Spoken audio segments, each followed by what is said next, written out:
Esto es Una dosis de cristal. Ficciones intoxicadas por la imaginación.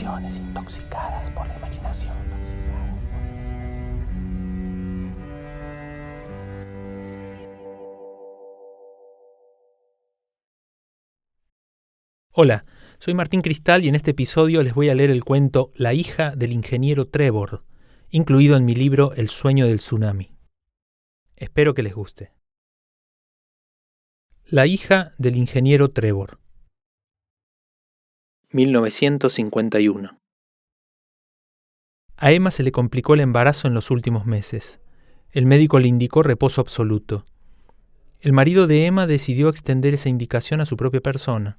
Delegó a los socios todos sus proyectos, simétricos, enloquecedores, y adelantó las vacaciones de verano. Así evitaría el estrés del trabajo para no calcárselo a Emma cada noche, cuando él volvía, agotado y nervioso, al departamento de Avenida del Libertador. El ingeniero Roberto Trevor manejó con cuidado su Chrysler azul desde Buenos Aires hasta la cumbre para llevar a Emma a la casa nueva. Todavía faltaban algunos detalles para terminarla. El ingeniero y su esposa habían pensado que la estrenarían cuando ya fueran padres. Trevor hubiera querido mudarse con todo listo. Que casi nada sale como uno lo planea era una de las evidencias de la vida que más lo irritaban.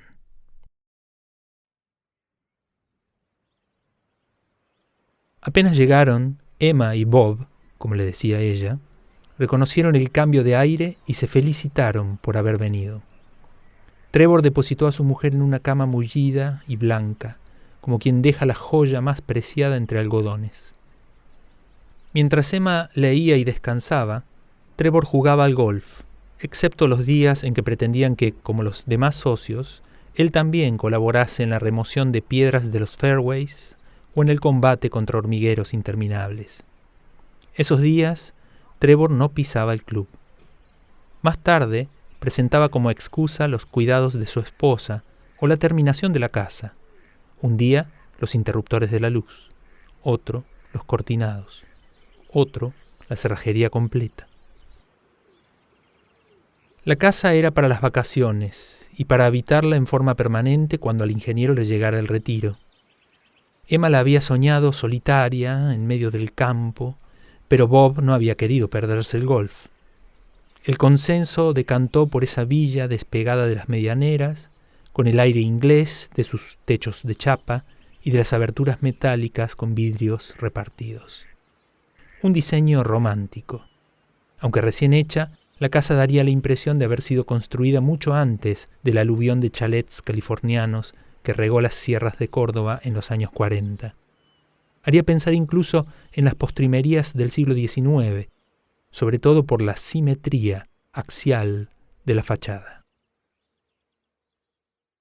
El ingeniero había insistido especialmente en la cuestión de la simetría. Hasta había hecho poner una chimenea falsa del lado derecho para compensar la verdadera, que se elevaba del lado izquierdo. Su obsesión no se limitaba solo a la vista exterior. Un gigante que hubiera destapado la casa como una lata de té habría visto que también la distribución de las dependencias interiores era simétrica. El fanatismo de Roberto Trevor por la organización especular también regía el jardín que rodeaba la casa, incluidos los 2 rosales, densos y cargados, que habían ido entramándose sobre las rejas hasta cubrir ambos lados de la entrada. Cada vez que el jardinero los podaba, nunca de más, porque esos rosales le aportaban privacidad al terreno, Trevor contaba cuántas flores quedaban a la izquierda y cuántas a la derecha del portón. El jardinero tenía que cortar las rosas que sobraran de un lado o del otro. 1952. Una tarde de febrero, el ingeniero salía en su Chrysler hacia el club cuando se le cruzó un hombre cobrizo y curtido. Trevor demoró en reconocer al herrero. Pensó, un ejemplar típico de esa casta de procrastinadores. Aparecen con el trabajo listo varias eras más tarde, cuando ya resulta imposible acordarse qué es lo que se les encargó en primer lugar. Lo que traía era la veleta. Trevor ya casi no la recordaba. El diseño era de Emma, la silueta de un San Jorge sobre su caballo, ensartando al dragón. Casi abatida, la bestia se retorcía de dolor. La lanza, larguísima, la atravesaba. Esa punta sería la encargada de señalar la dirección de los vientos. La factura era buena, pero a Trevor el objeto no le hacía gracia porque su forma no podía ser, simétrica. Estuvo por pagar la veleta y dejarla arrumbada en el sótano, pero recapacitó. Su mujer se alegraría al ver sobre el techo esa figura que había imaginado hacía tanto tiempo. «Ve el farol sobre la puerta de la entrada», le dijo Trevor al herrero. «Prolongue una línea imaginaria hasta la cumbrera y ponga la veleta justo ahí, en el medio». Al atardecer, Emma salió al jardín para el paseo habitual alrededor de la casa, con el paso lento de sus pies descalzos y una mano siempre sobre los riñones. Sonrió al descubrir en lo alto a San Jorge, que acometía al dragón sobre unas nubes de vaporosa incandescencia, como si fueran el aliento pestilente del animal moribundo. Esas nubes, vueltas plomo, se multiplicaron en pocas horas. El sonido de la lluvia se amplificaba en el techo metálico, pero la casa acreditó su solidez durante la tormenta. Las aguas de las canaletas no fueron las únicas que bajaron esa noche. La correntada de las calles aledañas impidió que la partera llegase a la casa tras la angustiosa llamada del ingeniero, la cual se había adelantado casi un mes. Cuando la comunicación se interrumpió, Roberto Trevor apenas memorizaba 2 o 3 indicaciones. Junto a Armonía, asistió a Emma como pudo, en un parto sangriento como el cielo del dragón. Trevor no podía ni mirar a la criatura que emergió entre tanto rojo. Era un amasijo, nada simétrico. Prefería admirar la perfección de las piernas de su mujer, abiertas de par en par, en forma de M. Que esas piernas ya no fueran a moverse nunca más, no parecía sacarlo de su trance hipnótico. Tampoco los gritos de Armonía, trenzados con el ulular del viento. Advirtió de inmediato que no iba a ser un buen padre. Solo sentía desprecio por ese bulto gelatinoso que Armonía intentaba limpiar. La fealdad de la recién nacida, tan notoria como los berridos con que se aferraba a la vida, no limaban su rencor. Una madre cariñosa podría haber suplido todo el amor paterno del que esa niña iba a carecer. Pero Emma ya no estaba ahí. «¿Cómo se va a llamar?», preguntó Armonía mientras arropaba a la beba. Él pensó en ponerle Emma, pero no podía concebir que su mujer ya fuera alguien del pasado a quien homenajear. Eligió llamarla Hannah. Así enmendaba la simetría del nombre materno, una imperfección que a Roberto Trevor siempre lo había intranquilizado.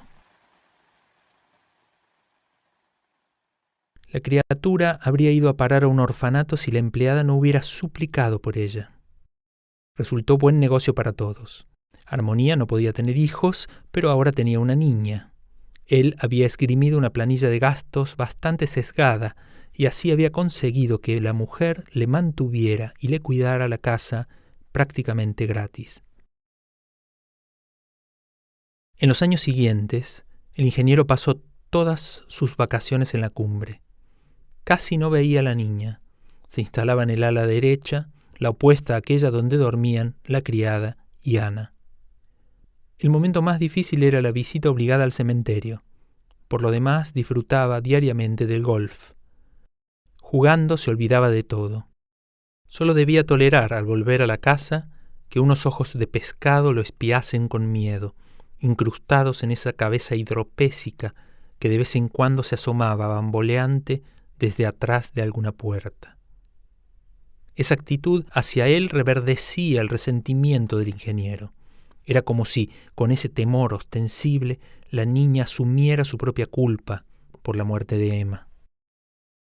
Movimientos huidizos en las sombras, un cutis enfermo, repugnante, y los ojos, saltones, uno mirando siempre al frente, el otro hacia cualquier lado.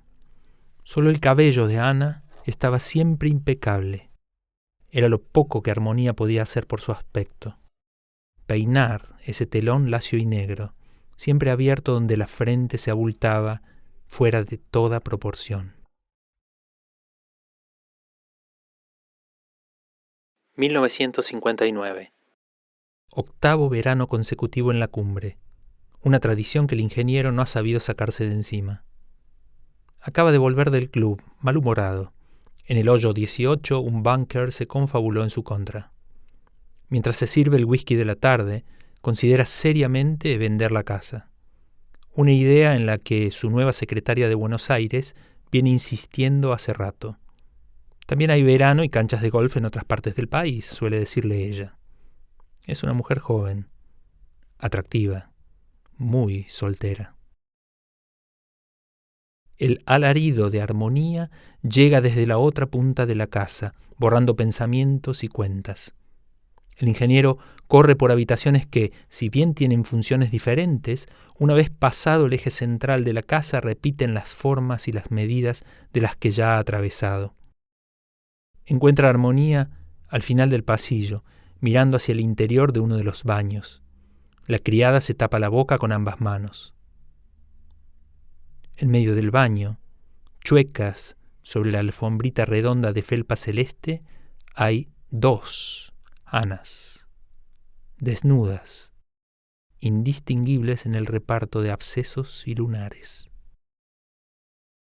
Ya es grandecita, la dejo que se bañe sola. Fue cosa de 1 minuto, señor Roberto. Volví enseguida con las toallas limpias y... Cúbralas, dice el ingeniero Trevor. Ya mismo.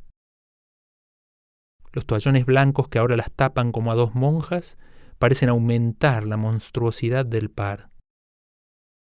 Llévelas a su cuarto y que no salgan de ahí, ordena Trevor. El ingeniero explora el baño a conciencia. Huele de cerca el jabón al que encuentra seco. Abre cada cajoncito. Palpa la superficie concreta del minúsculo espejo del botiquín y lo abre también. Mete con prudencia el palo del secador de piso en el agua limpia y tibia. Finalmente se anima a meter el brazo y destapa la bañera. No sucede nada inusual. Entonces ve el alicate de las uñas. Está tirado en el espacio angosto entre la bañera y el lavabo. Lo levanta. En la blancura del piso queda una manchita de sangre seca. Armonía culpa de todo a la casa en sí. Delira sobre maldiciones y embrujos. Dice que no hay que usar más ese baño sino el del ala opuesta. Al ingeniero, la superstición y el nerviosismo de la criada no lo dejan pensar. Intenta hablar con las niñas. Miradas obtusas, desviadas. Resulta imposible sacarles algo. Recelan de él, que nunca antes les ha dirigido la palabra. Ni siquiera la original. ¿Cuál será?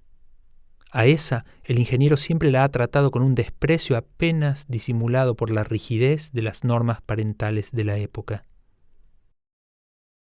Contrariado por el doble silencio, le da una cachetada a una. La otra lo muerde con furia en la muñeca. Trevor recula, retrocede, se repliega hasta otra habitación para hacer su berrinche ahí. 1 o 2, da lo mismo, se dice cuando recupera algo de calma. No las quiero ver. Amenaza otra vez con lo del orfanato. Armonía ruega por las niñas de rodillas. Esa noche, Roberto Trevor se baja media botella de whisky. Esto demora el desayuno de la mañana siguiente, que el dueño de casa se hace servir en la galería. Desde ahí puede ver a las 2 niñas que juegan en el jardín delantero. Piedra, papel o tijera. Piedra, papel o tijera. Por suerte están cerca de los rosales, que son bastante tupidos, piensa el ingeniero. Ahí nadie puede verlas desde la calle. No son la Ana de siempre. Por fuera se ven iguales, ambas con vestidos azules, pero el ánimo parece habérseles aligerado ahora que son 2. Sus semblantes son casi alegres, al menos hasta que la seriedad vuelve a cubrirlos tras un pequeño accidente. Una de las niñas se pincha con una espina del rosal. Trevor escucha el gritito y levanta la cabeza. Enseguida ve el ademán de sacudir la mano herida, y el punto rojo en la yema del dedo, y la gota de sangre que cae sobre el caminito de lajas, y la sombra creciente que proyecta esa gota, que ya no es gota sino ampolla sobre la piedra, bulto que late, tubérculo rojo que no para de hincharse, vejiga llena de vísceras y de sangre, ahora informe, ahora con los rasgos de un feto que vira al blanco como una brasa, como un bebé, como una niña de 2, de 6, de 7 años, acurrucada y desnuda sobre la piedra húmeda.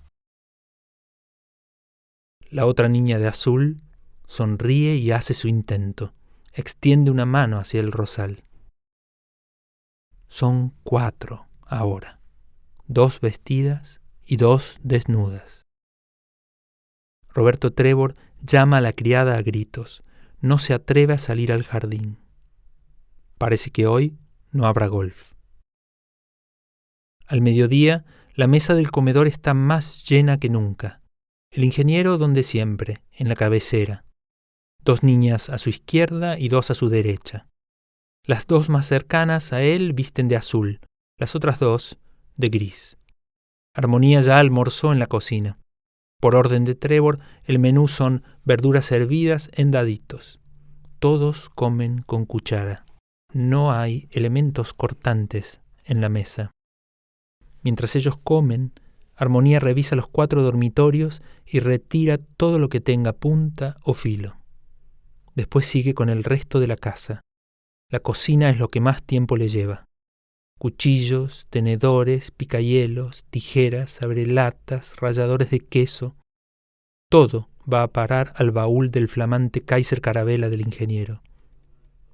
Cuando cumple su misión, Armonía le devuelve la llave del auto. Roberto Trevor sabe que esas precauciones no serán suficientes.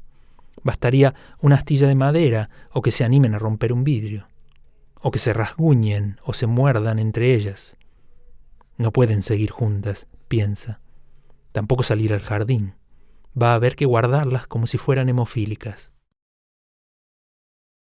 Trevor termina de comer y le ordena a Armonía que las niñas no salgan del comedor. Pasa a supervisar los dormitorios.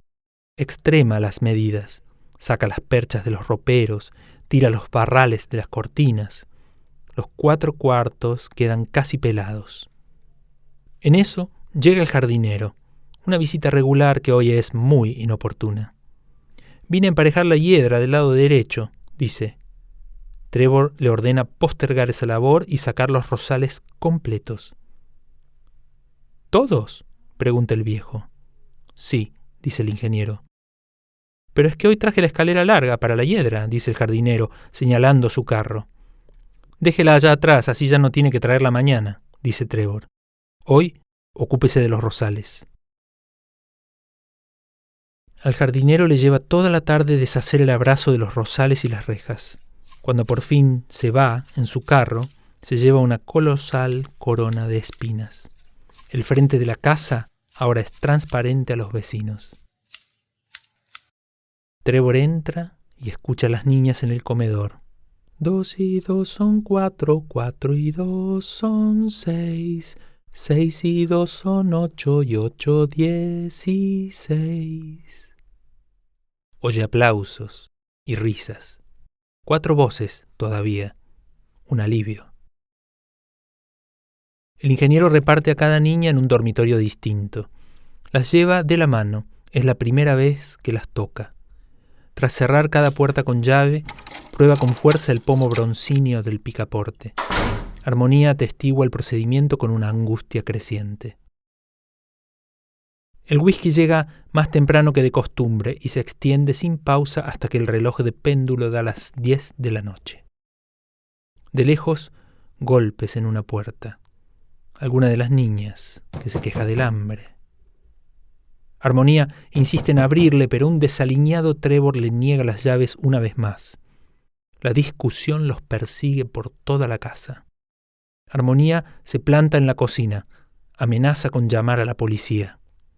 No hay teléfono en el sótano, le dice el ingeniero cuando la empuja escaleras abajo. Otra llave más va a parar a sus bolsillos. Ya casi no le queda whisky y todavía no encuentra la solución. ¿El orfanato y que el problema sea de otros? Imposible.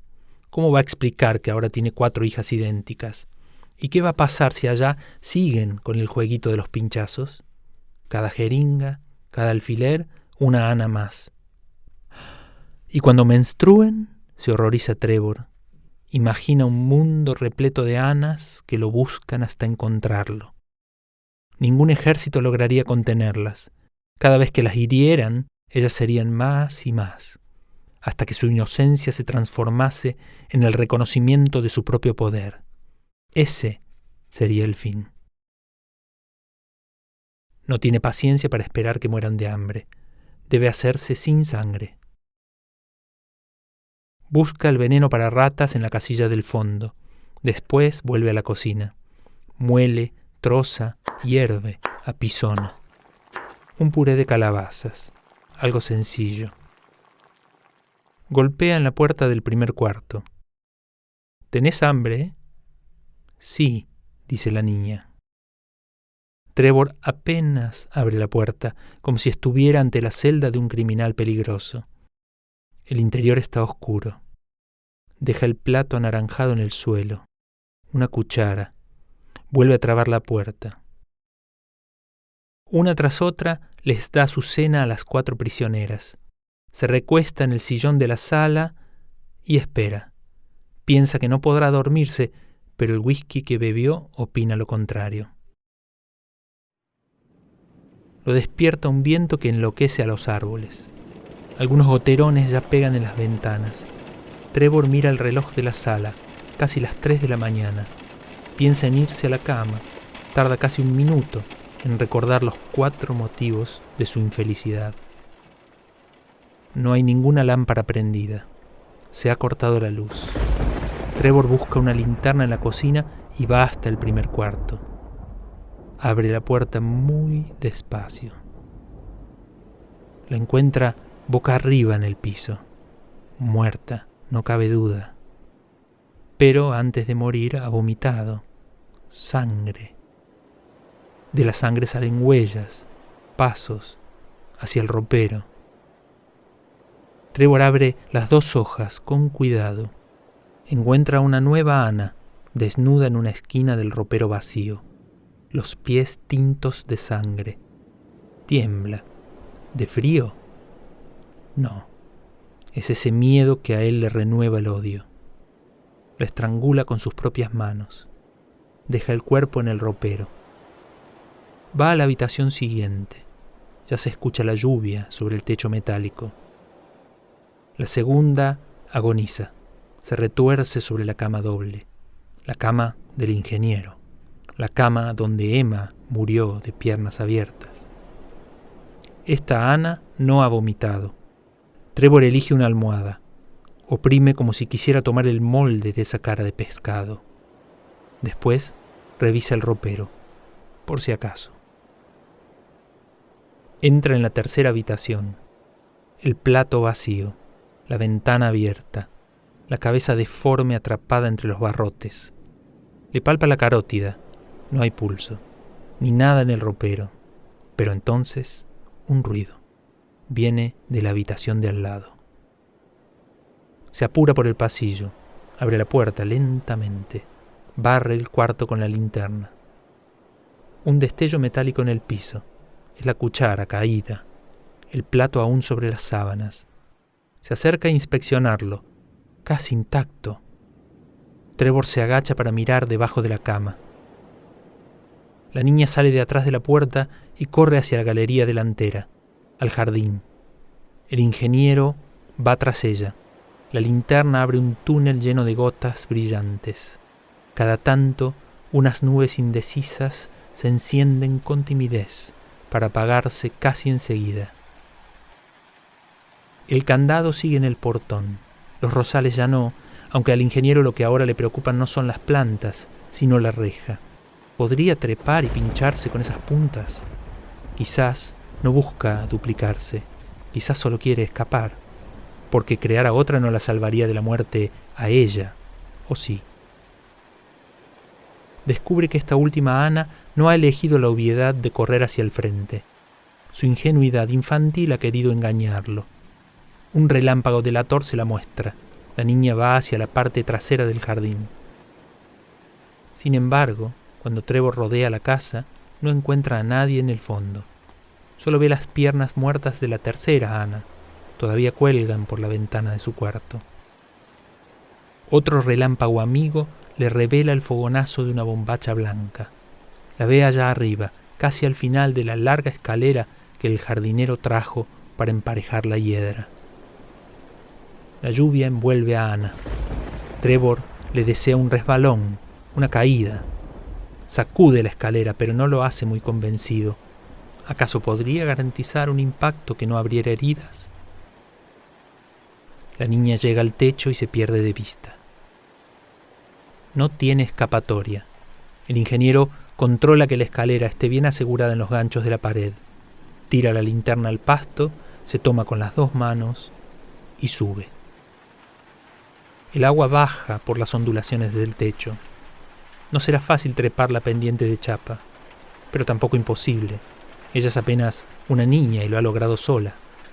Vuelve a verla, gateando por la cumbrera, hacia la veleta, hacia la filosa lanza de San Jorge. Trevor se desespera.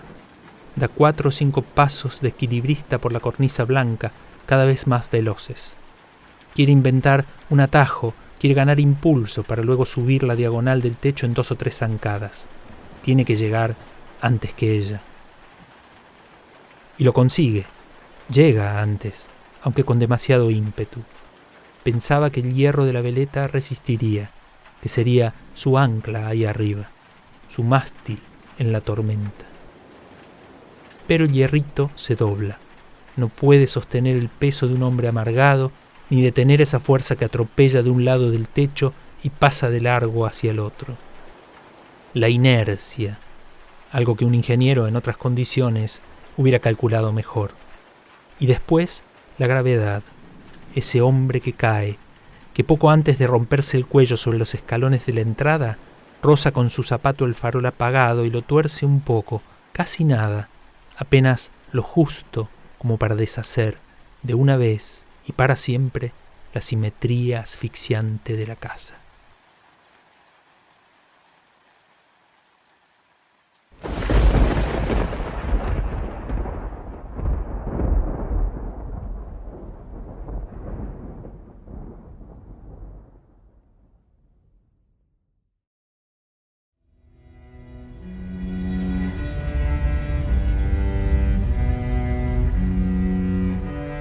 Esto fue La hija del ingeniero Trevor, un cuento de Martín Cristal, que integra su libro El sueño del tsunami. Fue publicado en Buenos Aires por la editorial Dávalle Arroz y está disponible en el sitio web www.davalearroz.com.